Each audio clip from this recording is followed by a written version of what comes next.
رسول اللہ صلی اللہ علیہ وسلم نے ایک شخص کو اپنا ایک خط دے کر بھیجا اور اسے یہ حکم دیا کہ اسے حاکم بحرین کے پاس لے جائے۔ بحرین کے حاکم نے وہ خط کسریٰ شاہ ایران کے پاس بھیج دیا۔ جس وقت اس نے وہ خط پڑھا تو چاک کر ڈالا۔ راوی کہتے ہیں اور میرا خیال ہے کہ ابن مسیب نے اس کے بعد مجھ سے کہا کہ اس واقعے کو سن کر رسول اللہ صلی اللہ علیہ وسلم نے اہل ایران کے لیے بد دعا کی کہ وہ بھی چاک شدہ خط کی طرح ٹکڑے ٹکڑے ہو جائیں۔ اللہ نے بہت جلد اپنے سچے رسول صلی اللہ علیہ وسلم کی دعا کا اثر ظاہر کر دیا۔ صحیح بخاری حدیث نمبر 64۔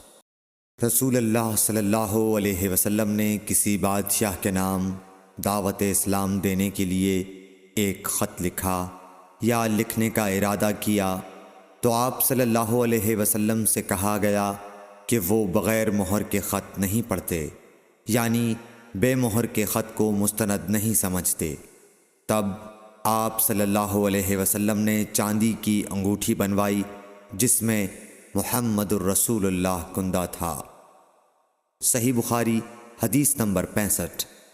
ایک مرتبہ رسول اللہ صلی اللہ علیہ وسلم مسجد میں تشریف فرما تھے اور لوگ آپ صلی اللہ علیہ وسلم کے ارد گرد بیٹھے ہوئے تھے کہ 3 آدمی وہاں آئے۔ ان میں سے 2 رسول اللہ صلی اللہ علیہ وسلم کے سامنے پہنچ گئے اور ایک واپس چلا گیا۔ پھر وہ دونوں رسول اللہ صلی اللہ علیہ وسلم کے سامنے کھڑے ہو گئے۔ اس کے بعد ان میں سے ایک نے جب مجلس میں ایک جگہ کچھ گنجائش دیکھی تو وہاں بیٹھ گیا، اور دوسرا اہل مجلس کے پیچھے بیٹھ گیا، اور تیسرا جو تھا وہ لوٹ گیا۔ تو جب رسول اللہ صلی اللہ علیہ وسلم اپنی گفتگو سے فارغ ہوئے تو صحابہ رضی اللہ عنہم سے فرمایا، کیا تمہیں 3 آدمیوں کے بارے میں نہ بتاؤں؟ تو سنو۔ ان میں سے ایک نے اللہ سے پناہ چاہی، اللہ نے اسے پناہ دی، اور دوسرے کو شرم آئی تو اللہ بھی اس سے شرمایا کہ اسے بھی بخش دیا، اور تیسرے شخص نے منہ موڑا، اللہ نے بھی اس سے منہ موڑ لیا۔ صحیح بخاری حدیث نمبر 66۔ رسول اللہ صلی اللہ علیہ وسلم اپنے اونٹ پر بیٹھے ہوئے تھے اور ایک شخص نے اس کی نکیل تھام رکھی تھی۔ آپ صلی اللہ علیہ وسلم نے پوچھا، آج یہ کون سا دن ہے؟ ہم خاموش رہے حتیٰ کہ ہم سمجھے کہ آج کے دن کا آپ کوئی دوسرا نام اس کے نام کے علاوہ تجویز فرمائیں گے۔ پھر آپ صلی اللہ علیہ وسلم نے فرمایا، کیا آج قربانی کا دن نہیں ہے؟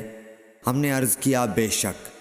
اس کے بعد آپ صلی اللہ علیہ وسلم نے فرمایا، یہ کون سا مہینہ ہے؟ ہم اس پر بھی خاموش رہے اور یہی سمجھے کہ اس مہینے کا بھی آپ اس کے نام کے علاوہ کوئی دوسرا نام تجویز فرمائیں گے۔ پھر آپ صلی اللہ علیہ وسلم نے فرمایا، کیا یہ ذو الحجہ کا مہینہ نہیں ہے؟ ہم نے عرض کیا، بے شک۔ آپ صلی اللہ علیہ وسلم نے فرمایا، تو یقیناً تمہاری جانیں اور تمہارے مال اور تمہاری آبرو تمہارے درمیان اسی طرح حرام ہیں جس طرح آج کے دن کی حرمت تمہارے اس مہینے اور اس شہر میں ہے۔ پس جو شخص حاضر ہے اسے چاہیے کہ غائب کو یہ بات پہنچا دے، کیونکہ ایسا ممکن ہے کہ جو شخص یہاں موجود ہے وہ ایسے شخص کو یہ خبر پہنچائے جو اس سے زیادہ یاد رکھنے والا ہو۔ صحیح بخاری حدیث نمبر 67۔